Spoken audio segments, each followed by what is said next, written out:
Hello, Remnant. This is Michelle Shannon, and I just wanted to check in with you today.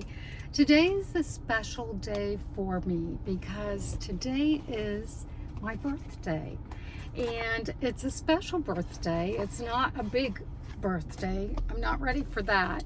I am 69 years old today, and so the first thing I'm going to say is this is what 69 looks like. And I'm kind of blown away by that. I continue to be blown away by the fact that I am not getting any younger, but I am in fact getting older and older. And birthdays, they come around so quickly. It is amazing how time flies, which is so cliche, but it's really true. So I thought today what I would do is just reflect on my own life and maybe some wisdom about what I've learned, and just kind of go down. I think it's important for us to do that on our own, but then share with you what I've learned, and hopefully that'll be inspiring for you. So I'm going to go through like different areas of my life kind of quickly, but do some reflection. So first of all, my childhood. I had a rough and rocky childhood. I actually wrote a book about it, which was my journey overcoming childhood abuse. I'm certainly not going to go into any of that because who wants to sit here and listen to that? I wouldn't burden you with that. But it is a part of my story. And so I reflect on that momentarily, or just for a moment. So besides that, where's the good in it? Where was the good in my childhood?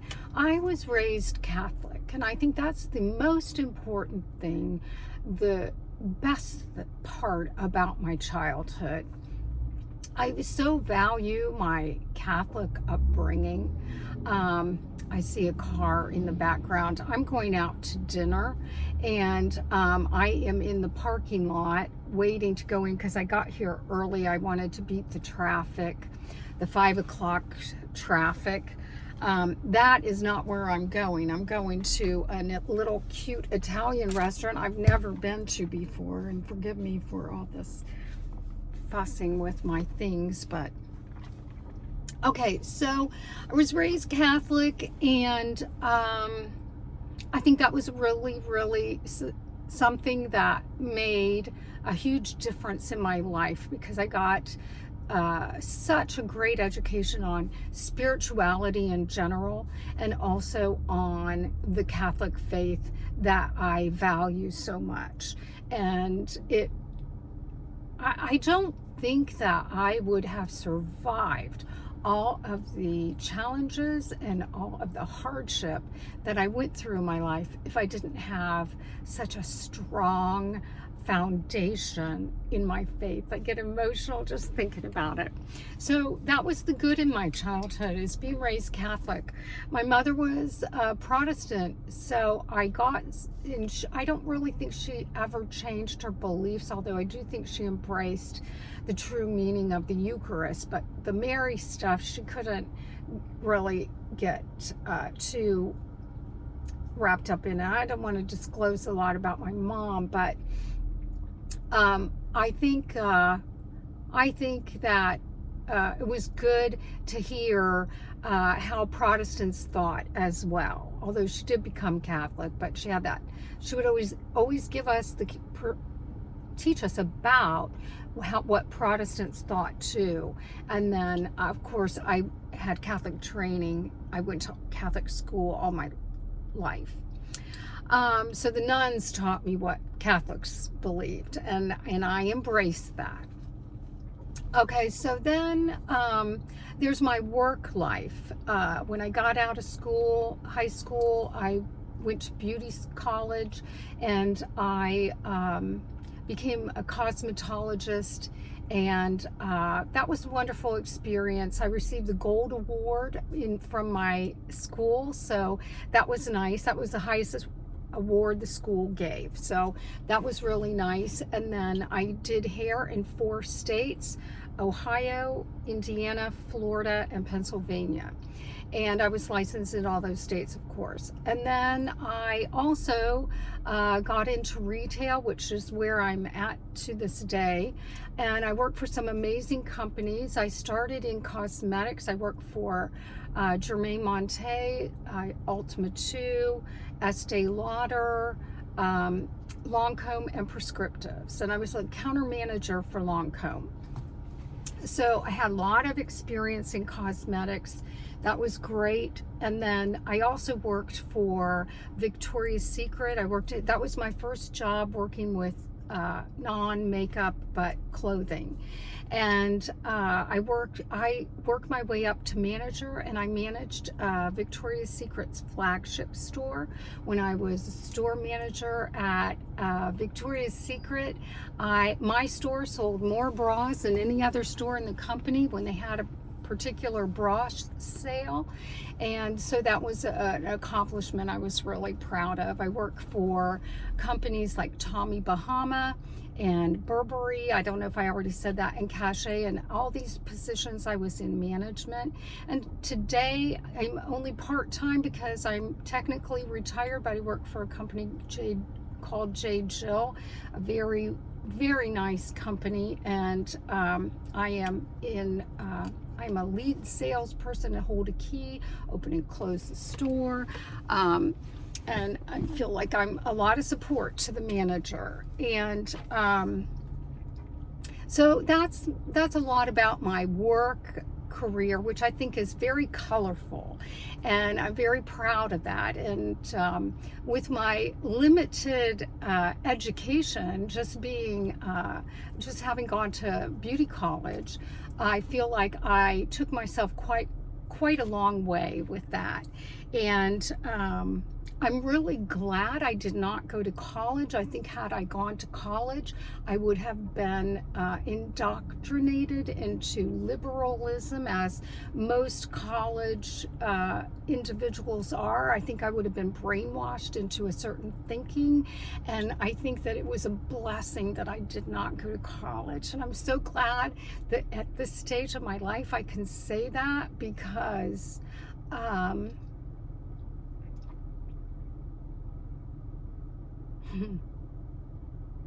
for so long I felt that I was inadequate because I didn't have a college degree. And now I feel like I never needed it. And I'm probably a lot wiser than a lot of people who have a master's or a doctorate. But I'm wiser in a spiritual sense. And had I spent my time getting an academic degree, I wouldn't have had time to learn the things I learned spiritually and to learn that perspective. I have all my life been an avid reader of self-help books, of religious books, of relationship books. Now, relationships, that's that's a topic, and I'm going to try to give you a real short, quick ditty on that. Because I was raised in dysfunctional upbringing, I had some wounds that caused me to make poor choices in my marriages. My first marriage, I did not have any children. I was married 5 years. All 3 of my husbands were narcissists. That's my personal opinion, but I spent enough time with them and I've done enough research on narcissism to be able to say that.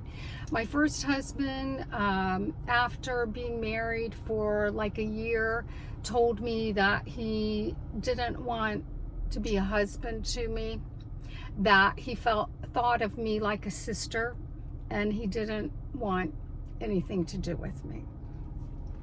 So that was an unfortunate situation for me in my 20s to hear that. In my second marriage, that was a loveless marriage also.